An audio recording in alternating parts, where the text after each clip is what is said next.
ओम तव कथामृतं तप्त जीवनम कविभिरीडितं कल्मषापहं श्रवणमंगलं श्रीमदाततं भुवि गृह्णन्ति ये मुनिदा जनाः।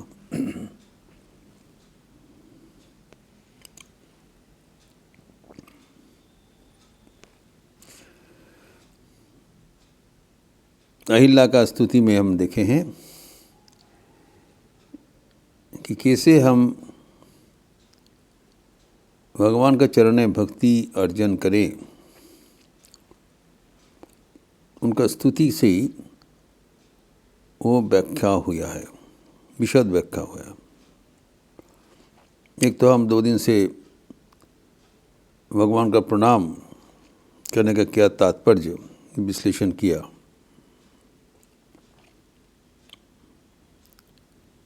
प्रणाम में हमारे अहंकारहीनता का प्रकाश होता है, हम भगवान के नज़दीक में चले जाते हैं। ईसा मसीह के वाणी उद्धृत करके हम लोग देखे हैं, blessed are the meek for they shall inherit the world.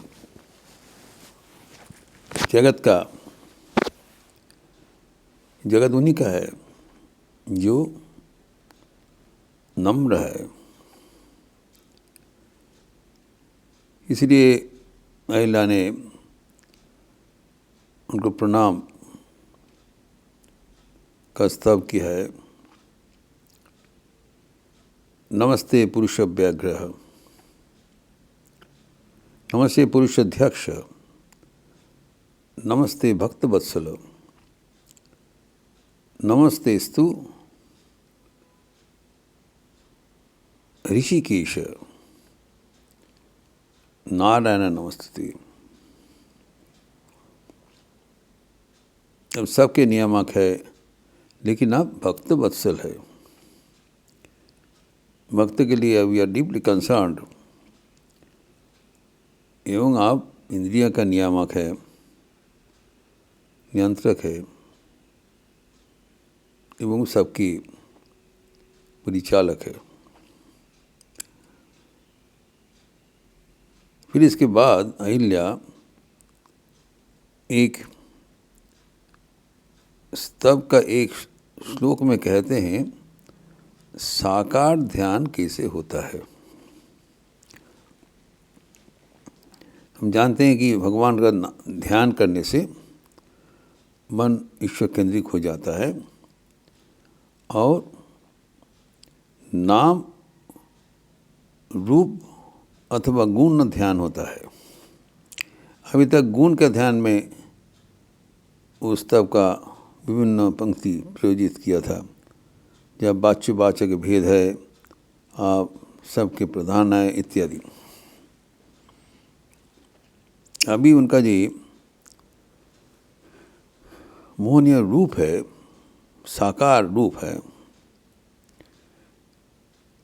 गुण के सहित, वो अभी वर्णन करते हैं, ताकि ये सब चिंतन करते हुए हमारा मन स्वभावतः भगवत केंद्रित हो जाए। भगवान जब नर शरीर धारण करके आते हैं,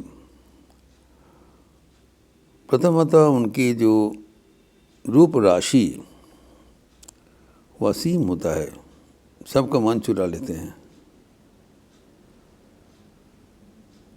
भगवान कष्ट करके ये मानव शरीर धारण करते हैं ताकि भगवान को चिंतन करते हुए हम इस संसार संकट से मुक्त हो सके। हमारे कल्याण के लिए भगवान इतने कष्ट करके आते हैं। तो उनका अगर हम मूर्ति चिंतन करें, उनके रूप चिंतन करें, पहला क्या होगा, भव भय हरमेकम। और इस संसार में जो भय है, संसार भीति, ये आप हरण कर लेते हैं। आपका चिंतन ही संसार भीति को भय हरण कर लेते हैं।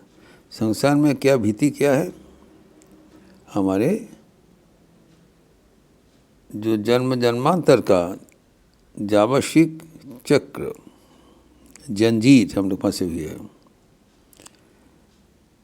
Cycle of birth and death everybody is subjected to, इससे चारा नहीं है। लेकिन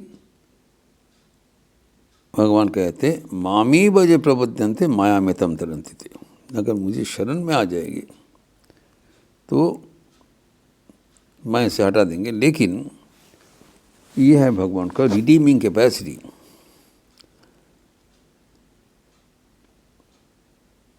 जो श्री माँ शारदा देवी की एक बात है कि कृष्ण के बारे में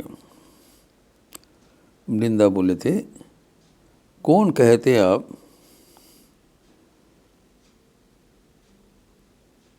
दयामय, आपको दयामय कौन कहते हैं?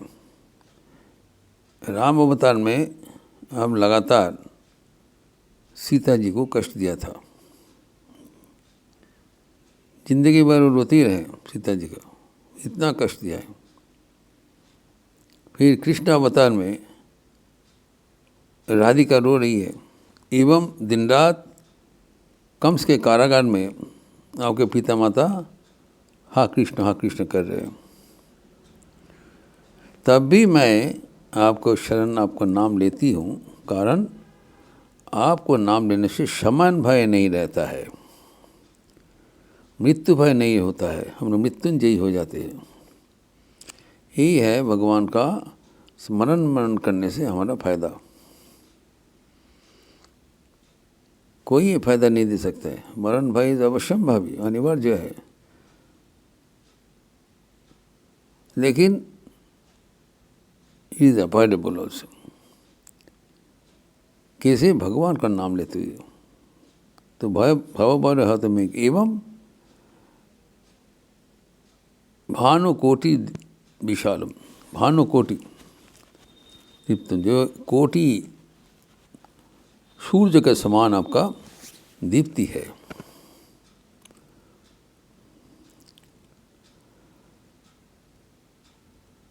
एवं उनका जो राम अवतार का जो रूप वही बता रहे हैं, करधृत शरचापम काल मेघ अवभासम, आपका हाथ में धनुर्बाण शोभा दे रहे हैं, एवं आपका जो श्याम वर्ण का अपूर्व आभा से आप युक्त है।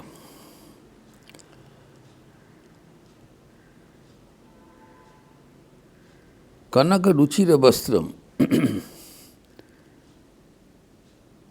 एवं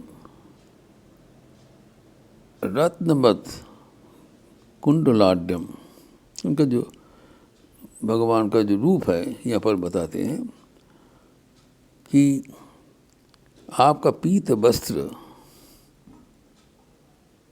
स्वर्ण जैसे अत्यंत प्रखर दीप्तिमान है। आपका ये जो वस्त्रखंड सोना का जैसे उज्ज्वल है, एवं आपका कर्ण कुंडल भी रत्न से भरा हुआ है। उसके बाद कहते हैं कमल विशद नेत्रम सानुजम राममीडी, आपका आँखें जो स्फुटित कमल जैसा है, एवं आप सदा आपके अनुज लक्ष्मण के साथ आपको शोभा देते हैं। ये जो भगवान का चिंतन करते हैं सुबह सहित, तब चारों ओर से हमारा मन समेट कर एकमात्र हमारे जो ध्येय उसके ऊपर सन्निवेश हो जाता है। एवं क्या है ये सानुजम, आपके भाई, छोटे भाई के साथ मैं आपको भजन करता हूँ, चिंतन करता हूँ।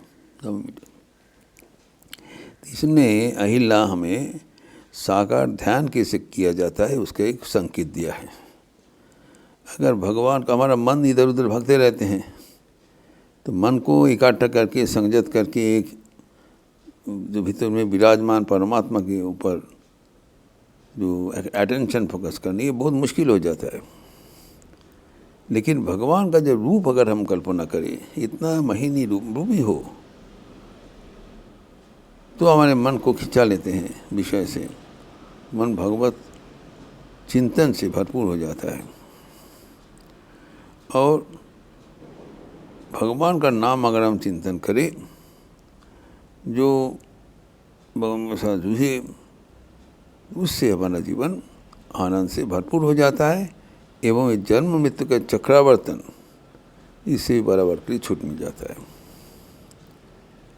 तो भगवान को नाम स्मरण मनन करने से इतना ही फायदा होता है कि हम स्वामी जी को जो हमारे जो जीवन का जो व्रत है, ईश्वर प्राप्ति एवं संसार भीति को अतिक्रम करना, जो ठाकुर का भजन में भी है, भव भय भंजन पुरुष निरंजन। जो भव भय का जो भंजन करते हैं वही पुरुष, निरंजन पुरुष है, वही भगवान है। एकमात्र भगवान को चरण में शरण लेने से ही हमारे भव बंधन से हम मुक्त हो जाते हैं। और वो अवस्था में हमारा जीवन जो अपूर्व भयहीनता का अवस्था प्राप्त हो जाता है।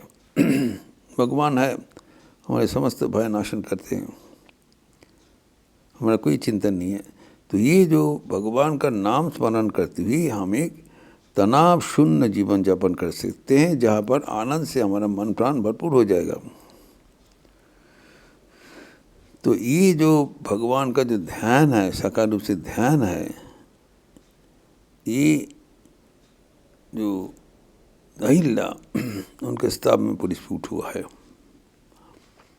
अगर हम कम से कम भगवान का जो अपूर्व मूर्ति है, शोभा मूर्ति है, वो हृदय मंदिर में उसको पुनर्स्थापन करना चाहिए। अपूर्व शोभा वो है हमारे साकार। जब एकदम मन शुद्ध पवित्र हो जाएगा, तब वही मन में भगवान को परछाई दिखाई पड़ेगा।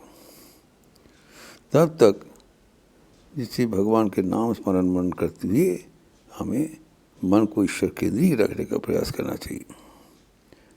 ओम शांति शांति शांति। हरि ओम तत्सत। श्री राम कृष्णार्पणमस्तु। अच्छे रहिए, स्वस्थ रहिए, आनंद में रहिए। नमस्कार।